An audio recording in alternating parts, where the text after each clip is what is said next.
Okay guys, let's see whether I can sum up Kingdom Monera in short video or not. We have discussed about different 5 kingdom concepts by R.H. Whitaker. We've also seen the 3 domain concepts. And now in this video we'll be talking about one particular kingdom, that is Monera. Monera means a kingdom which is solely dedicated to bacteria, right? I must tell you, it dedicated to bacteria.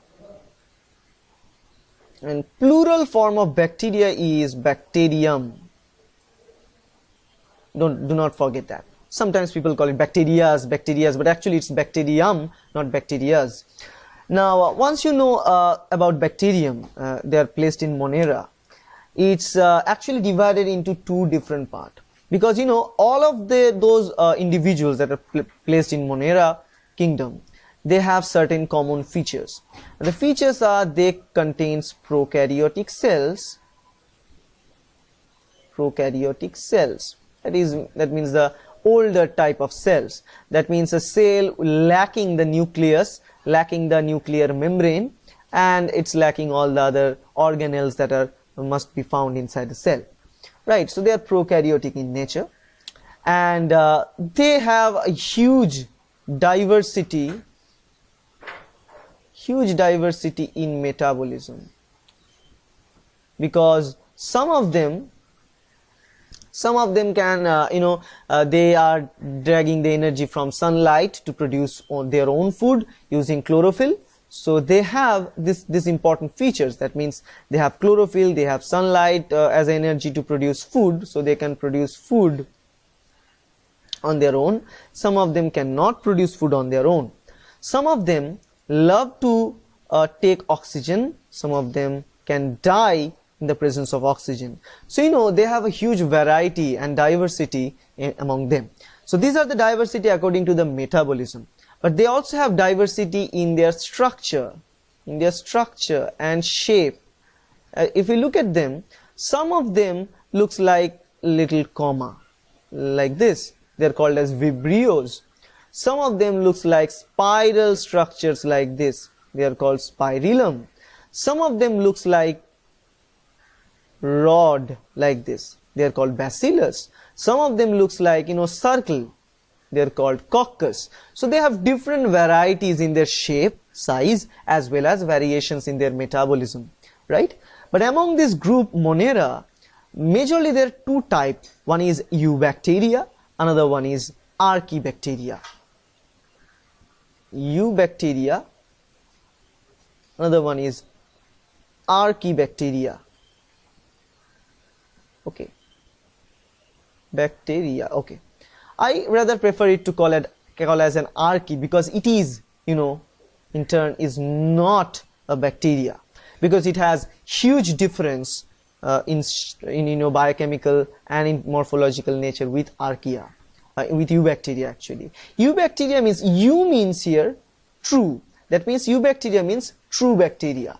Okay, so eubacteria are among some of them can produce on their own food by taking the energy from sun and other water, oxygen, everything. They are called as autotrophs. Auto means on their own, as they can produce food on their own. They are termed as autotrophs. Some of them cannot produce food on their own. They take the food from other food sources. They are called as heterotrophs, right? And so on. I'm not going to talk about them in details here. But on the other hand, these archaea are certain things which are looking like bacteria. They looks like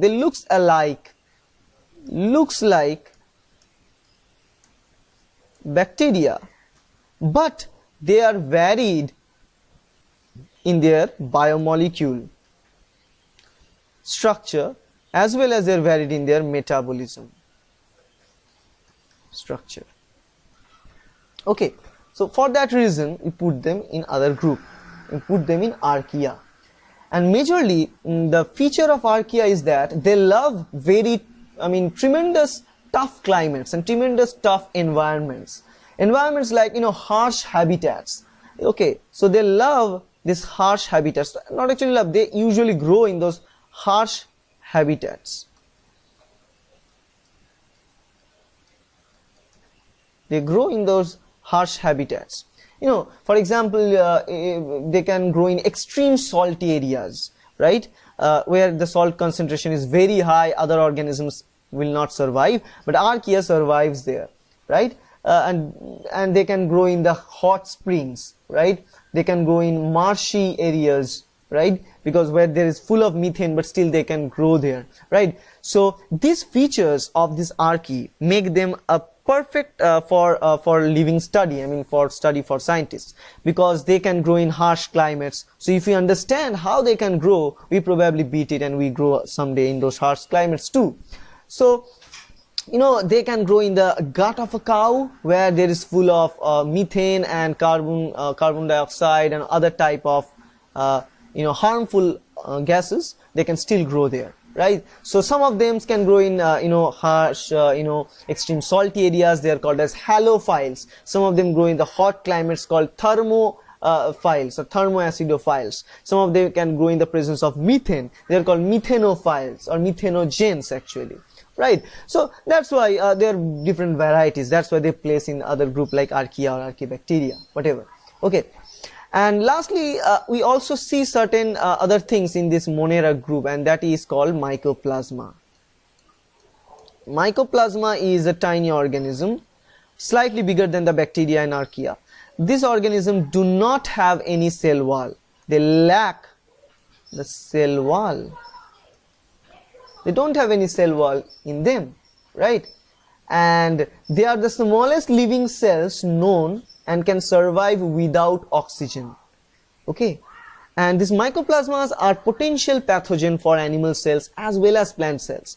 And in lab, in tissue culture lab, where people used to culture animal tissues, these mycoplasma infections are very common, and they are very much infectious for animals rather than plants, right? So very, very dangerous thing, mycoplasmas. Okay, so this in a sense Monera kingdom.